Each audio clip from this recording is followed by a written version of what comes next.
विधानसभा 2014च्या निवडणुकीत तोंडावर आल्याने काही कार्यकर्ते आपल्यासोबत आहेत.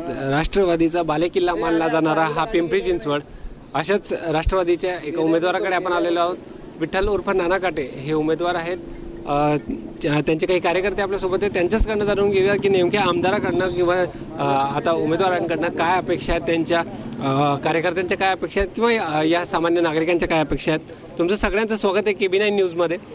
काय नेमकं सांगाल? प्रचार फेऱ्या निघतायत, पदयात्रा निघतायत, काय सांगाल की आता आपल्या उमेदवारांकडनं आपल्याला काय काय अपेक्षा आहेत? मुळातच नाना काटे हे ॲक्टिव्ह उमेदवार आहेत.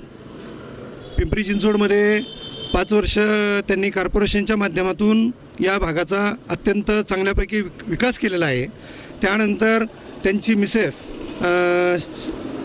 शीतल काटे यांनी देखील या पंचवार्षिकमध्ये या भागाचा उत्कृष्टपणे विकास केलेला आहे आणि त्याची पोचपावती म्हणून राष्ट्रवादी काँग्रेसने त्यांना घड्याळाचं चिन्ह देऊन त्यांच्यावर जो विश्वास व्यक्त केलेला आहे त्याच्या माध्यमातून त्यांनी या भागाचा जसा विकास केला पिंपळे सौदागर या प्रभागाचा, त्याचप्रमाणे चिंचवड विधानसभा मतदारसंघातून त्यांना जी राष्ट्रवादी काँग्रेसने उमेदवारी दिलेली आहे त्या उमेदवारीवर ते या भागातून निश्चितपणे 100% विजयाची पताका लावतील असा या भागात आम्हाला विश्वास पूर्ण वाटतो. त्याबद्दल राष्ट्रवादीचा बालेकिल्ला समजला जाणारा हा पिंपरी चिंचवड, आता परत राष्ट्रवादीची सत्ता या पिंपरी चिंचवडमध्ये येणार का? राष्ट्रवादीची सत्ता यावी अशी माझी इच्छा आहे. त्याचं कारण असं आहे की मागच्या इलेक्शनमध्ये सुद्धा पिंपरी चिंचवडमधल्या ज्या समस्या आहेत, शास्तीकर, अनधिकृत बांधकाम आणि प्राधिकरण, ह्या ज्या समस्या आहेत ह्या सोडवू अशा पद्धतीनेच आतापर्यंतच्या इलेक्शन लढवल्या गेल्या.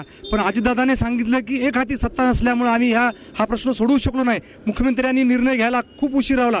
मुख्यमंत्री हा निर्णय घेऊ शकत नाही म्हणून मला वाटत असून सुद्धा मी हा निर्णय घेऊ शकलो नाही. तर आता एक हाती सत्ता दिली तर हा निर्णय मी घेऊ शकतो आणि प्राधिकरण, अनधिकृत बांधकाम आणि शास्तीकर हे निर्णय मी तडीच लावू शकतो. आणि असा उमेदवार मी नाना काटे इथं दिलेला आहे. तर या नाना काटेला आपण सर्वांनी बहुमताने निवडून द्यावं. अतिशय सालस, सज्जन आणि सर्वांना लोकप्रिय असलेला असा हा उमेदवार आहे. तर अशा उमेदवाराला आपण सर्वांनी निवडून द्यावं असं माझी पण या ठिकाणी आपल्याला विनंती आहे.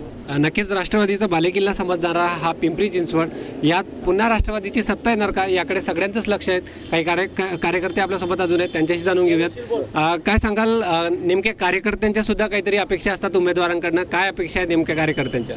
आपण आपल्या प्रचाराचं नियंत्रण बघताना किंवा प्रचाराचे पॅम्पलेट बघताना प्रारंभ युवा शक्तीचा हे जर तुम्ही बघितला असेल तर त्याच्यात तो युवाचा हे वर्ग आहे तो आम्हाला सगळ्यांना भावलेला आहे आणि आम्ही राष्ट्रवादीचेच कार्यकर्ते आहोत. मी विद्यार्थ्यांचा उपाध्यक्ष आहे पिंपरी चिंचवड शहराचा आणि नानांचं नेतृत्व मी बघितलंय. तर पिंपळे सौदागरचा विकास बघितला, पिंपळे निलकचा विकास बघितला. हा जो विकास मी बघितला त्यामुळे मी त्यांच्याकडे आकर्षित झालेलो आहे आणि त्यांचा हा विकास पिंपरी विधानसभा किंवा जो पूर्ण आपलं पिंपरी चिंचवड आहे त्याला हा चांगला राहील आणि पुढच्या कार्यकाळात त्यांचा असंच आम्हाला साथ राहील आणि ते नक्कीच आमच्या सगळ्या युवा वर्गाला एक नवीन दिशा, नवीन हे देतील असं मला वाटतं.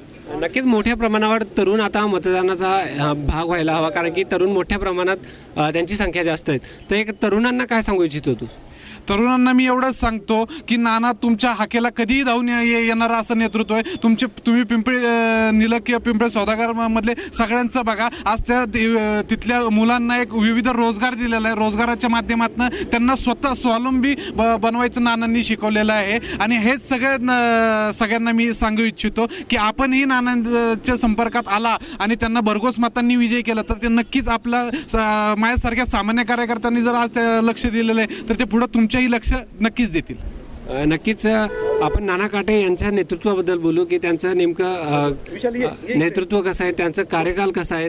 त्यांनी बरेच वर्ष राजकारणात काढलेले, आताच या राजकारणात काढलेल्या या वर्षांचा त्यांना कुठेतरी फायदा होईल का आणि पिंपरी चिंचवडमध्ये परत राष्ट्रवादीचा झेंडा इथं फडकेल का? खरं पाहता जर 20 वर्षापूर्वी जर मागे गेलात तुम्ही तर या ठिकाणी काँग्रेसची सत्ता होती. त्या काळानंतर 20 वर्षानंतर या ठिकाणी तुम्ही पाहिलं तर आज राष्ट्रवादी काँग्रेस पक्षात माननीय अजितदादा पवार यांच्या नेतृत्वाखाली आज जो काही शहराचा विकास झाला आहे तो पाहता आज रोजी आपल्याला आज असंही वाटेल की या ठिकाणी कुठल्याही प्रकारची लाट वगैरे काही नाहीये. ह्या ठिकाणी फक्त अजितदादा पवार यांनी दिलेला एक कुशल तरुण नेतृत्व दिलेलं आहे ते म्हणजे नाना काटे, आणि यांनाच आपण या ठिकाणी प्रचंड बहुमताने विजयी करावं. ज्या ठिकाणी पक्षांनी ज्या लोकांना मोठं केलं आहे त्या लोकांना काय दिलं नाहीये पक्षाने, सगळ्या काही गोष्टी दिलेल्या आहेत पक्षाने त्यांना सत्ता दिली, पक्षाने त्यांना मोठं केलंय, आणि आज तीच लोक जर पक्षाला धोका देत असेल आणि आज 4 महिन्यामध्ये ह्या पार्टीतून त्या पार्टीचं उड्या मारत असेल तर अशा लोकांना तुम्ही का निवडून द्यावं, माझा हा सगळ्यात पहिला प्रश्न आहे. आज पिंपरी चिंचवडमध्ये आज तुम्ही प्रत्येक ठिकाणी ॲड पाहताय, जी ॲड पाहताय त्या ॲडमध्ये कुठल्या ना कुठल्या शहराचं मॉडेल दाखवलं जातं.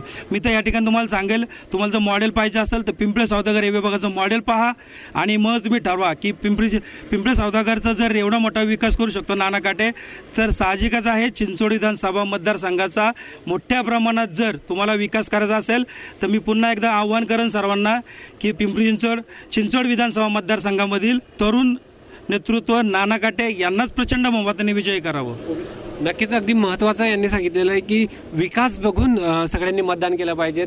पिंपळे सौदागर इथला विकास सगळ्या नागरिकांनी बघितलाच आहे, त्याचप्रमाणे ते त्यानुसार मतदान देखील करतील असं आवाहन इथल्या कार्यकर्त्यांनी केलं आहे. कॅमेरा पर्सन अविनाश सोबत मी मोहन दुबे, KB9 न्यूज, पिंपळे सौदागर.